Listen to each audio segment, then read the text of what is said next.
This is the Louie T Network. In the lab room.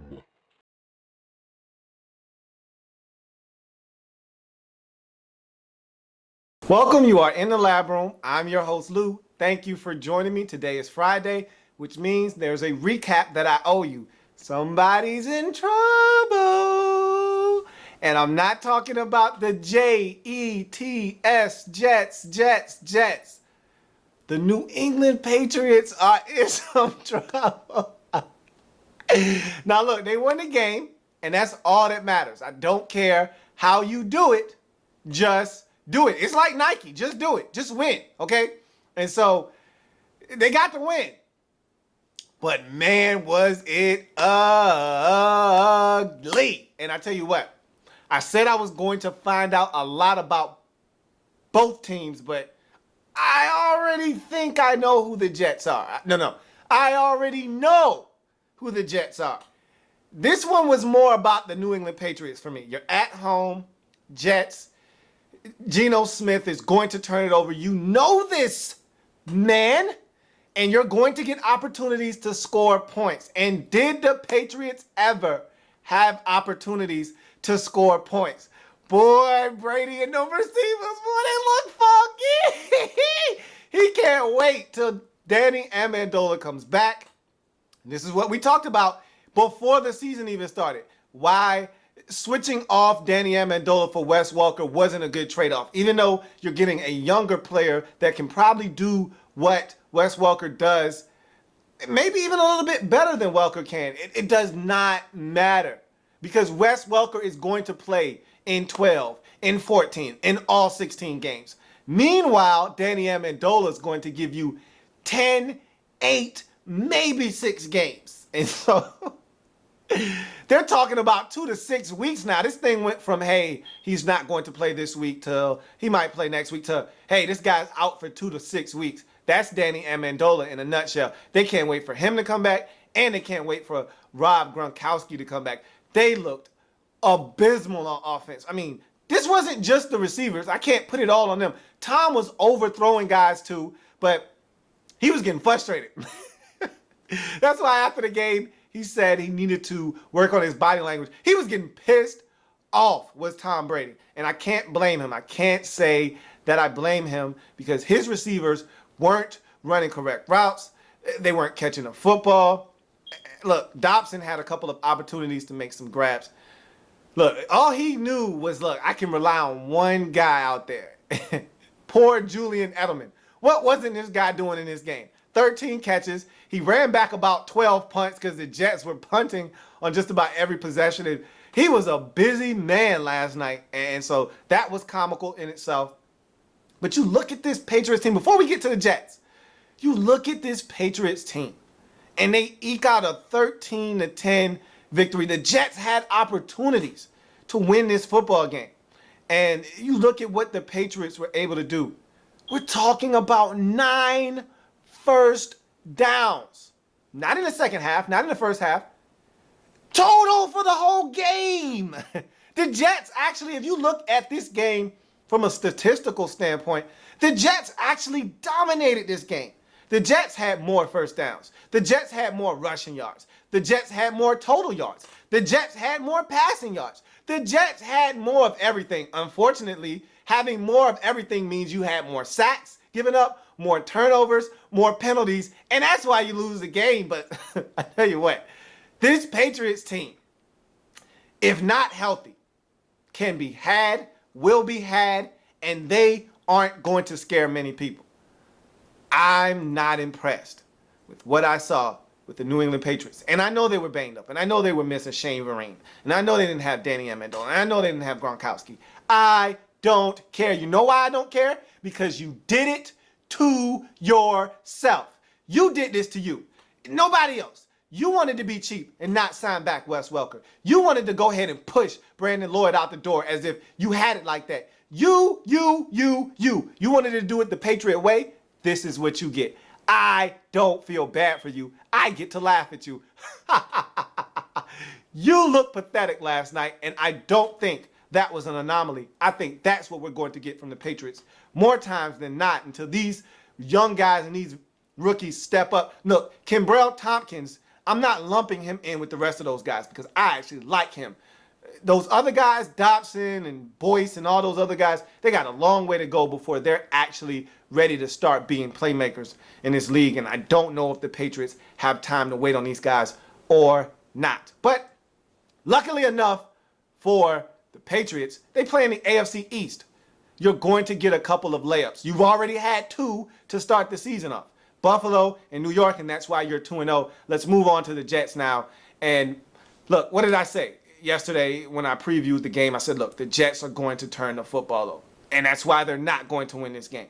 And they had opportunities in this game. And sometimes I forget myself, even though I know this, sometimes watching the game, I forget this isn't a talented football team. And so what are you expecting from them? Honestly, I mean, they ran the football effectively between Bilal Powell and Chris Ivory. I asked those guys to step up, and they did for the most part. They had 100 yards rushing between the two on 25 carries.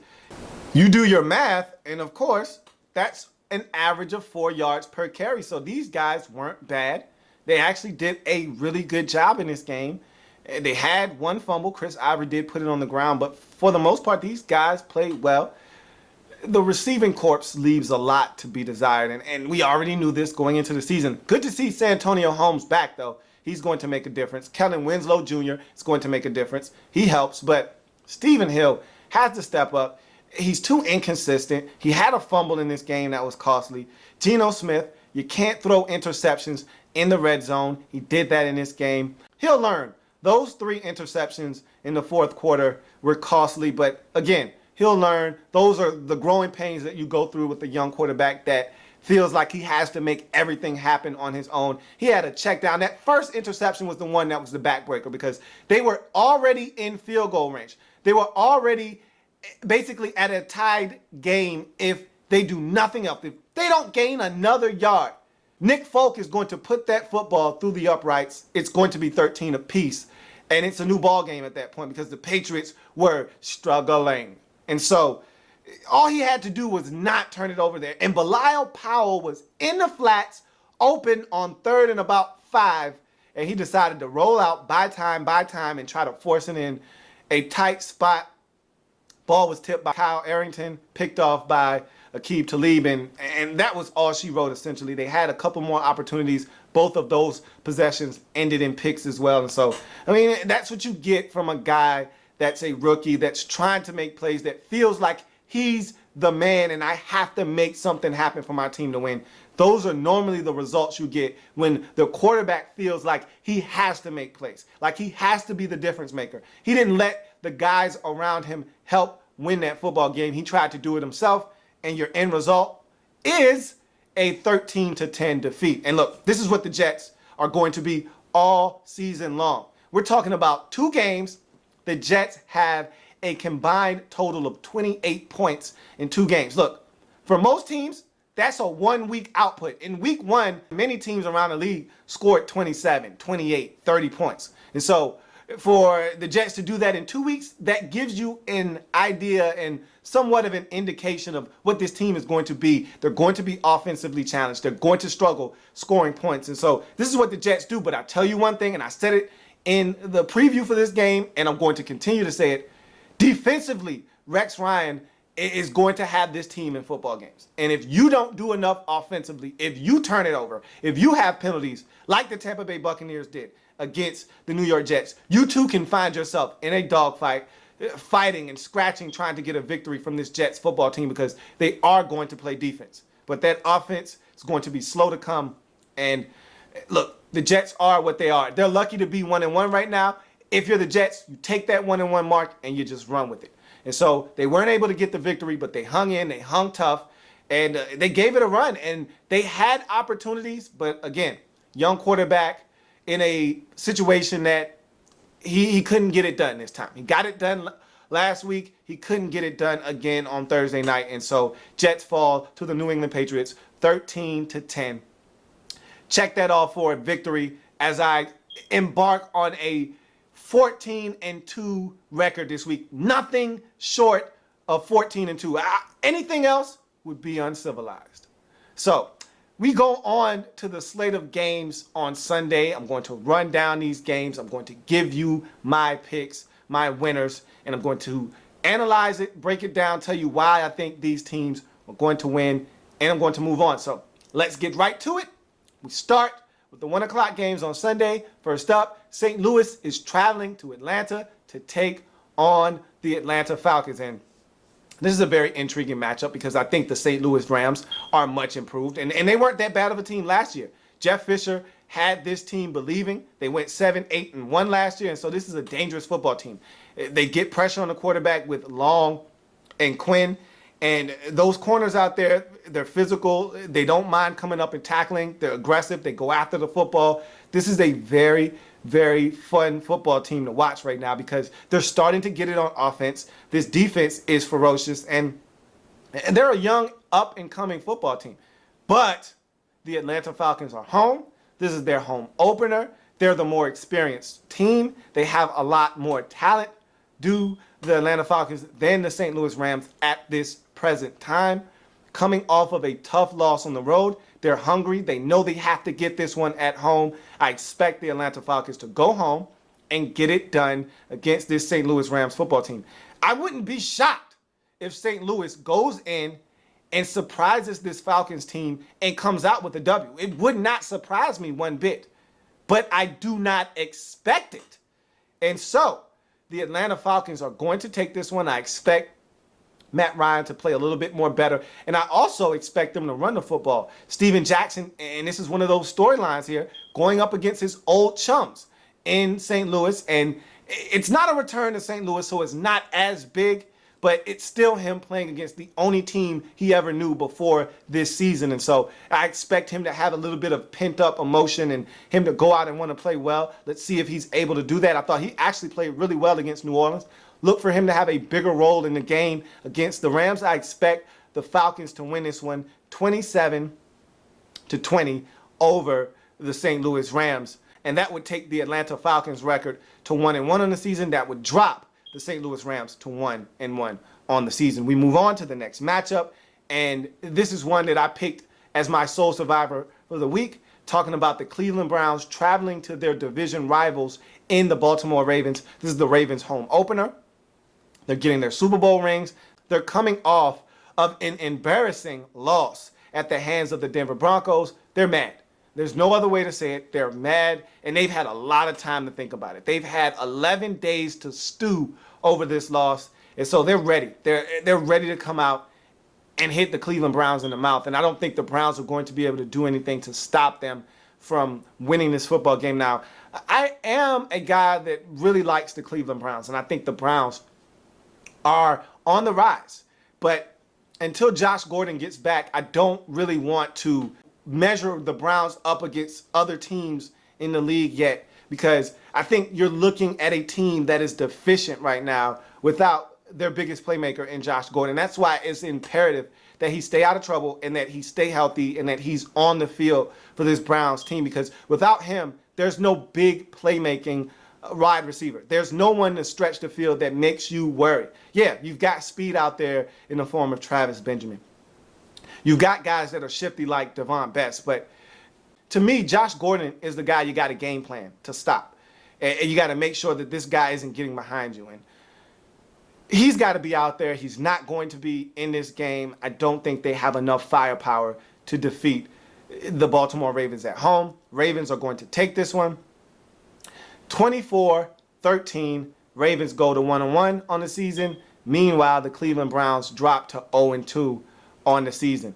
You look at the next matchup. This is a big one. This is a big one for both teams involved. Carolina is traveling to Buffalo to take on the Bills in a game that is going to see someone drop to 0-2. And look, for the Carolina Panthers, this is it. This is it. You gotta win this game. This is it. Look, you can't lose to Buffalo on the road, rookie quarterback. You can't do it.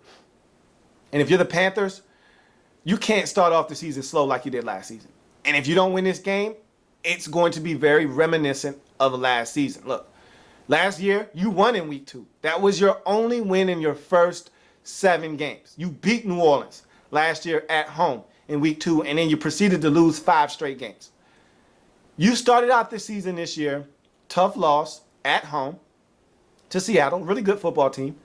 Now you have the Buffalo Bills, and I'm pretty sure on your schedule, you counted that one as a win. I did too when I looked at your schedule, and now you got to go out and get it. If you decide to score 13 points in this game, I am going to write you off for the rest of the season because that means you're deficient on the offensive side of the football. You got to score some points. I know what this defense is about. This defense is for real. I already know that. I need to see some offense, all right? And I don't know what you're going to change from last week, which is going to yield you more points, because I don't know what you have out there. What are your weapons? Who am I supposed to be afraid of other than Steve Smith? Got something for me? Because I'm not afraid of Ted Ginn. Not afraid of Dominic Hickson. Am I supposed to be afraid of Brandon LaFell? Who is he? Who is that guy? So, who's scoring points for the Carolina Panthers? What is supposed to make me feel like you're going to win this game? I need to be convinced because I had high hopes for this team. Now, look, don't get carried away. My high hopes for this team was 9-7. I don't know if the Panthers are a 9-7 team or not. Looking at them against the Seattle Seahawks, very good defensive football team. 7 points. I don't care who you're playing. You could have been playing the 85 Bears. You could have been playing the 60 Packers. I don't care who you're playing. 7 points, unexcusable. You can't score 7 points. You're not beating anybody, nobody, with 7 points. So I got a lot of things I'm looking for in this game, and one of them is this Carolina Panthers offense. How are you going to score? From the Buffalo Bills perspective, look, they got a lot to build off of. I was very impressed with E.J. Manuel. I've been impressed with E.J. Manuel, and I'm going to be the first to say, I didn't think he was going to be a good quarterback in this league. I'm not sold yet, but man, is this guy winning me over week after week. It's getting harder and harder to deny the fact that this guy looks like he gets it as a quarterback. And I must say, here shortly, I'm probably going to have to apologize to E.J. Manuel. But not yet. He's got to show me some more. But he did enough to win last week. They should have won that football game. But guys got to help him out. C.J. Spiller can't fumble. Stevie Johnson has to stop dropping the football. Guys got to help him out. Defense helped him enough. And guys around him tried to make some plays, but not enough. Let's see if you can follow that performance up with another one. Because if you score 24 points this week, like you did, or 24, I believe it was. I think you lost 27-24. If you score 24 this week, you'll probably beat Carolina because I don't see the Panthers getting up there scoring that many points. But if this defense does to you what they did to Seattle a week ago, which is what I am counting on and banking on, then you're not going to win this game. And that's why I'm going to give Carolina one last chance. If you let me down this time, don't worry about me sticking my neck out on the limb for you again, because I won't. You only got to bite me one time. I thought about picking you last week, but I know better. I know better. I'm giving you the benefit, like Pebbles, giving you the benefit. I'm giving you the benefit this week. Don't let me down, Carolina. Carolina, 19. Buffalo, 14. If they don't come away with this victory, I'm done with you, Carolina. Just letting you know. So, we move on. Minnesota at Chicago. Family business. And these are always hard to pick because you just never know what's happening inside of the family. And last year, Minnesota ran the football all over these Chicago Bears. And if not for a couple of fumbles by Adrian Peterson and a couple of Christian Ponder mistakes in Chicago last year, they probably beat Chicago in Chicago last year. Now, Chicago was down big last week before rallying and coming back and winning that football game. They were down 21-7 at one point. So I'm not sure about this Chicago Bears team. But the Vikings, they didn't impress that much last week either. Yeah, they scored 24 points, but they gave up 34. So, look, I'm sticking with the home team here with this family business. Bears are home. Bears are the team coming off of a win, playing with some confidence. Bears are the team with a quarterback that can win. Bears are the team with the opportunistic defense. I'm going with Chicago. I expect Christian Ponder to turn it over at least twice. And if Adrian Peterson isn't extraordinary in this game, because he was just average after that 78-yard touchdown run last week, if he's just average in this game, they don't stand a chance. And so Bears, 27. Vikings, 17. We move on. Washington at Green Bay. And for this one, you got to tune in to the Redskins report. You thought I was going to give that one up here? Not so fast, Grasshopper. Tune in to the Redskins report if you're looking for the breakdown and analysis of that football game. We move on.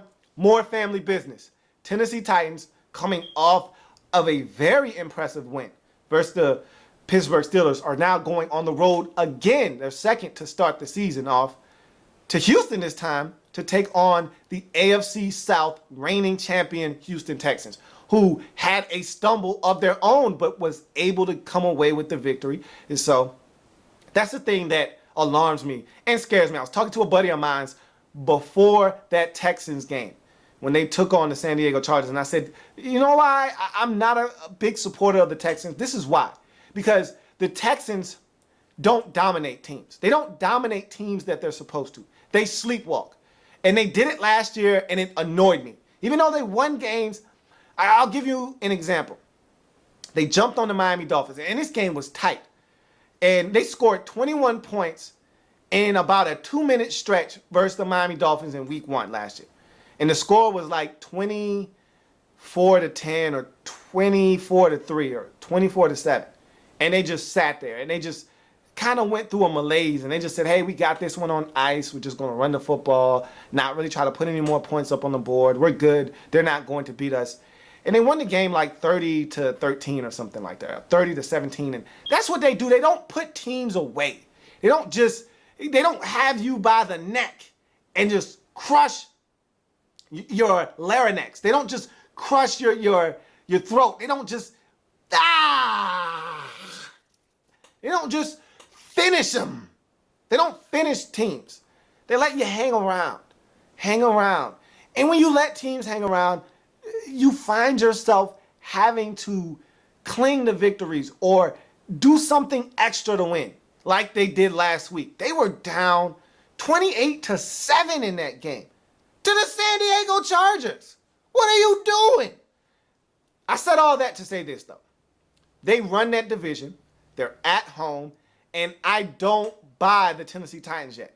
They scored 16 points last week. 16 points usually doesn't win you many football games in the National Football League. Luckily enough for you, you played the Pittsburgh Steelers, and they have some offensive issues of their own. And so you were able to win with 16 points. Now, the defense played really well last week. Can you do that against the Texans? Probably not. So what I'm basically saying to you is Texans, 27, Titans, 16 is essentially what I'm saying. You scored 16 last week. I'm expecting you to score 16 again this week because I'm still not buying Jake Locker going down the field. And until you open up this passing game, until Jake Locker is allowing guys to run down the field and hitting them 30, 40, 50 yards down the field, until this isn't check down city, I don't see you scoring more than 16 points. So we move on. Miami at Indianapolis. This was a really good game last year when they were 2 rookie quarterbacks. Now it's 2 second-year quarterbacks, and I expect it to be a really good game again. Same circumstances are in this game. Indianapolis is at home hosting the Miami Dolphins. Dolphins are on the road for a second consecutive week. Meanwhile, the Indianapolis Colts are at home for a second consecutive week. And so we'll see who's able to come out with this one. This is going to be a lot of fun. This is going to come down to the team that makes the least amount of mistakes. What quarterback is going to manage this game the best, not turn it over, and who is going to get some kind of help from their running game? The Dolphins got no help from Lamar Miller. in that rushing attack last week. He's got to step up. I'm really starting to question and doubt Lamar Miller. Now, opposite of him and his counterpart in this game is the Indianapolis Colts running game. And I just found out that Vic Ballard had some kind of freaky accident. He's gone for the season. So now, Ahmad Bradshaw, you're up. And I actually thought he played well last week. So he'll get more carries, and we'll see how he acclimates himself to this Indianapolis Colts offense. But Colts are home. I like Andrew Luck. I actually like Ryan Tannehill a lot too. But I like Andrew Luck in this spot at home. If the Dolphins get pressure like they did last week, and it's not hard to get pressure against this Indianapolis Colts offensive line. They're still trying to gel together. They made a lot of moves in the offseason to upgrade this offensive line, and the Oakland Raiders simply did not care last week. They were getting pressure, and the Raiders, they don't get pressure. So when the Raiders are getting pressure, you have problems on your offensive line. And so they're still trying to find their way in Indianapolis. So if Cameron Wake, and it looks like Deion Jordan might play in this game, and he already came out and said, hey, I've never lost to Andrew Luck, and I don't plan on losing to him now. And so if he's able to play, and I know even if he plays, he's not going to start and he's not going to get a lot of snaps. He's still a guy that can get to the quarterback. We'll see Vernon and the rest of those guys, if they can get pressure on Andrew Luck, that could be the difference in this game. But look, I'm not going against the home team here. Make me a believer, Miami. You want me to buy Miami Dolphins stock?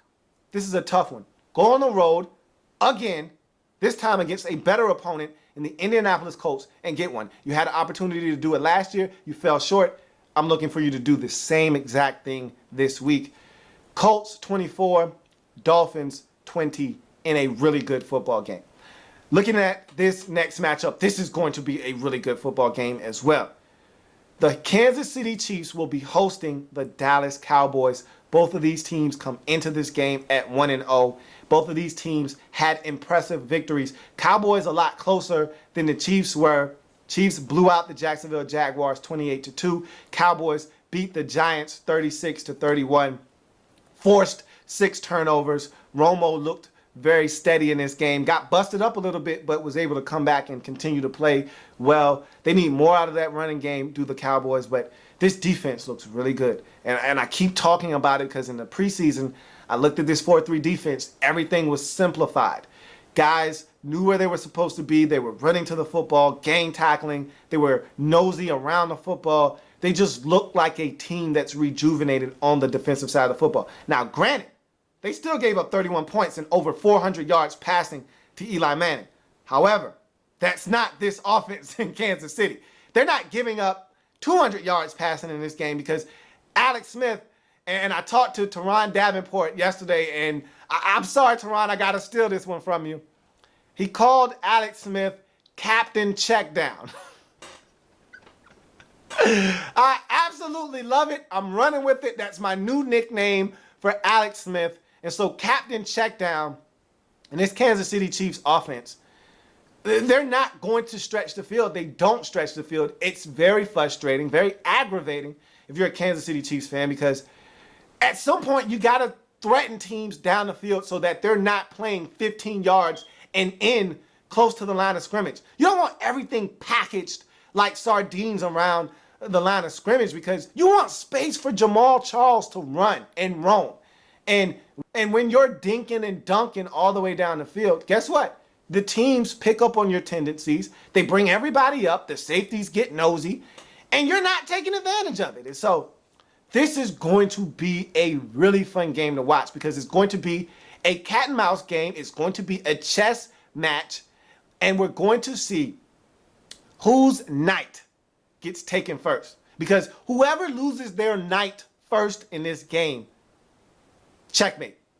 And I'm telling you right now, the difference in this game, who's going to get the most pressure on the opposing quarterback. Because whoever's getting the most pressure, if both of these teams can get to the quarterback, whoever is getting the most pressure on the quarterback is going to force some turnovers in this game. And turnovers are going to be the key. Someone's going to force 2 turnovers, that team is going to win the game. As much as it pains me to say this, I believe that team is the Dallas Cowboys, because I just don't see Kansas City threatening this Cowboys team offensively enough. I know the Cowboys can spread this Kansas City Chiefs defense out. And I know they can pick apart that Kansas City Chiefs defense. They're there to be had. And they got some talented players on that side of the football, do the Kansas City Chiefs. But if they're not getting to Romo, and if he's got time, Des Bryant is going to get open. Jason Witten going to get open. Miles Austin going to get open. And Romo's going to find these guys, and they're going to find a way to win this game. This is a close one. Wouldn't surprise me if Kansas City won this game. They should win this game. They're at home. But I think Dallas is ready, willing, and able to go into Kansas City and win. Dallas 20, Kansas City 16 in a very close and good football game in Arrowhead. You look at the next matchup. San Diego Chargers. San Diego Superchargers traveling to Philadelphia to take on the new look Chip Kelly Express Philadelphia Eagles. What do you say about that? These guys are on cloud 9 right now. They're way up here. Can't even see them. Y'all can come back down now, but they're not. They're not coming down because the San Diego Chargers aren't a team that's going to pull that ladder down and make you come down. Hey, you guys come down from here. No, that's not what the San Diego Chargers are going to do. They're going to allow the Philadelphia Eagles to run up and down, score points, and have fun. Everyone's going to be madly in love with this Eagles team again because they're going to score 30 points again because San Diego isn't going to stop them from scoring 30 points again. Now, the question is, are the Eagles going to blow these guys out, or are the Chargers going to score offensively and make this thing close? We'll see.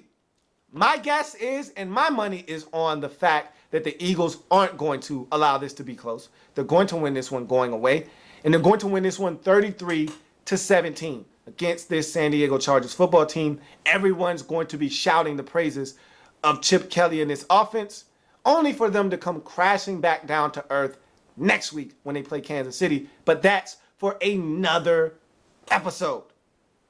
Philadelphia Eagles get this one and go to 2-0. You look at the next game, Detroit at Arizona. This is going to be a very good and close football game. Two offenses that can score points. Two receivers, best in the league. Someone's got to give. And the difference in this game is going to be the defense. Maybe even special teams. We will see. Because the Arizona Cardinals have a special teams unit that can make a difference. We'll see if the special teams unit finally wakes up. But we'll say this. Detroit went to Arizona last year, laid an egg, and they were beaten up and beaten badly. They remember that. They haven't forgotten. And this is a different Detroit Lions football team. I made the mistake last week of assuming that they were the same Lions team. And you know what happens when you assume? Well, I paid for it. And it's okay. That happens sometimes. So you're saying to yourself, okay, he's going to overcompensate for the mistake he made last week. No. They were at home last week, and I made a mistake. They're on the road this week in Arizona. Even though their defense did not look that good last week, they were killed last week by a tight end. Last time I checked, the Detroit Lions don't have a tight end that scares me. Brandon Pettigrew is good, but he drops the football, he fumbles, and he's inconsistent. So I don't think they have a tight end that scares me the way Jared Cook Jr. scared them a week ago. And so I think Arizona has enough juice to get by this Detroit Lions team at home. I expect them to get by this Detroit Lions team at home, and I expect this to be a really good football game. It doesn't matter, though. Points win football games, and Arizona is going to score 30, and the Detroit Lions are only going to score 27. It's going to be a good one, but they're not going to score enough to win this week. You look at New Orleans and Tampa Bay. Look, Tampa Bay had an opportunity to get a win last week. This is family business. And even though the Tampa Bay Buccaneers are not afraid of the New Orleans Saints, had these guys on the ropes last year and let them off the hook. But this is a different Saints team. They got their general back in Sean Payton. They're actually playing a little bit of defense. Not sold yet. That was family business last week. This is family business this week. We'll see how the defense looks again. But they're on the road. But Tampa Bay just has a lot going on. Greg Schiano, to me, seems disingenuous. He seems like a guy that does not want Josh Freeman as his quarterback. It seems like he's looking for a reason to pull him out of it. This week, we learned that Josh Freeman overslept and was late to a meeting. Why are we finding this out? Why is this a story? Keep this in-house. Nobody else needs to know about this. You know why? Because he's collecting data. He's gaining more evidence as to why he should bench him and put in Mike Glennon. And so it's too much going on in Tampa Bay for me and not enough winning. Not enough winning, duh. And so I got to go with New Orleans. I got to go with Drew Brees. I got to go with Sean Payton. I got to go with the known commodity here because I don't know what's going on in Tampa Bay. Who are you? Really, who are you? I don't know. And so I'm going with the known commodity over the unknown commodity right now. I'm going with New Orleans. 27-21, New Orleans get it done on the road, family business. Saints go to 2-0 on the season. Bucks drop to 0-2, and they're in trouble because they got to play New England in week 3. And even though the Patriots don't look that good, it's still going to be a tall order to ask Tampa Bay to defeat Tom Brady. You look at the next game on the slate. Giants hosting Denver Broncos, the Manning Bowl. It's going to be hyped. It's going to be a lot of fun. Everyone's going to make a big thing out of it. Fine, do what you want to do. I don't care about any of that. I'm just ready to see the football game unfold. And so Peyton Manning is coming off of a 7-touchdown performance. How do you top that? You don't. But a win would be nice. And the Giants are coming off of a very, very debilitating loss. You turn it over 6 times, you don't deserve to win in this league. Eli Manning turned it over. David Wilson turned it over. This Giants team turned it over. And so I want to see how they rebound. I don't know what the Giants are going to do. I don't know how they respond, but I do know this about the Giants. Just when you think they're out of it, just when you think, hey, they're out of their league on this one, they got a good team coming to their place, no way the Giants are going to win this game. They raise their level of play to their competition, and sometimes they win. They did it last year out in San Francisco. They did it last year against Green Bay. I wouldn't be surprised if they did it here again versus the Denver Broncos. But I'm not sold on the Giants. And this Denver Broncos team is really, really, really good on the offensive side of the football. Wait, let me say that one more time. Really good. And when you can put Demaryius Thomas, Eric Decker on the outside, sprinkle in a little bit of Wes Welker in the slot, and oh, by the way, I can put some juice, Julius Thomas, on the field as well. How do you stop that? I mean, really. I don't think the Giants do. Giants 28, Broncos 34 in a really good football game, but Giants just don't have enough firepower to get it done against the Denver Broncos and this high-octane offense from Mile High. Giants drop to 0-2 and they're in a little bit of trouble. Broncos go to 2-0 and they've started out the season very impressively. You look at the next game. This is the Dust Bowl. Jacksonville traveling to Oakland to take on the Oakland Raiders in the black hole. This is someone's O has to go. And of course I'm talking about someone's O in the win column has to go. And a buddy of mine, big Oakland Raiders fan, he says, look, Roger Goodell and the NFL did us a huge favor by making sure they put 2 teams that could have easily went 6 or 7 weeks without winning against each other to make sure that one of us gets a win. And if you're a Jacksonville Jaguars fan, I'm here to tell you it's not your week. Now, I will say this. I like your chances more so than I did a week ago because you got Chad Henne starting. And I'll keep saying this until my face turns blue. Chad Henne gives the Jacksonville Jaguars the best opportunity to win. If you want to win now, you play Chad Henne. Turn the page on Blame Gabbert and move on. And yes, I just called him Blame Gabbert. I didn't call him Blaine Gabbert. Turn the page. Chad Henne is your man for this year, next year. It's going to be about 5 quarterbacks that are draftable. Get you one and move on. But in the meantime, Chad Henne is the guy. This whole offense just looked lackluster last week. Even Maurice Jones-Drew, who is usually reliable, even he looked like he didn't give a damn last week. And that scares me because if he's not running, what are you doing here? What are we doing? You don't have Justin Blackmon yet. He's still on suspension. You're looking for Cecil Shorts III to show up, but you don't know what you're getting. You got some more speed in Denard Robinson and A. Sanders, but these guys are still young. They're still learning the NFL nuances. And so offensively, you got question marks. Defensively, this team always gives themselves a chance. But last week, they made too many mental mistakes on special teams, offense, and defense, and you can't win like that in this league. You look at the Raiders, vice versa. They actually played well enough to win on the road against Indianapolis. And Terrell Pryor has infused this team with a little bit of confidence.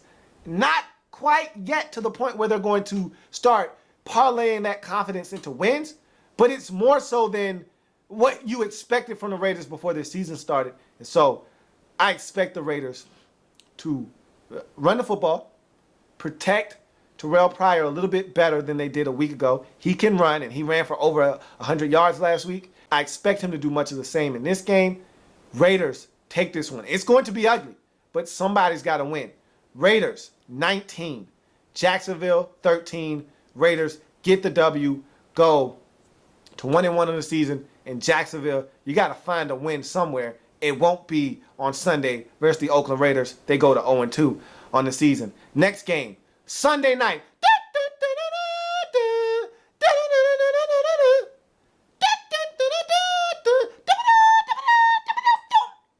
It's Sunday Night Football. It's Michaels. It's Collinsworth. Does it get any better than San Francisco on the road at Seattle? Heavyweight title fight in the NFC West. This is going to be a barn burner. And I'll tell you what, Floyd Mayweather and Canelo Alvarez is going to be the precursor for this football game on Sunday night.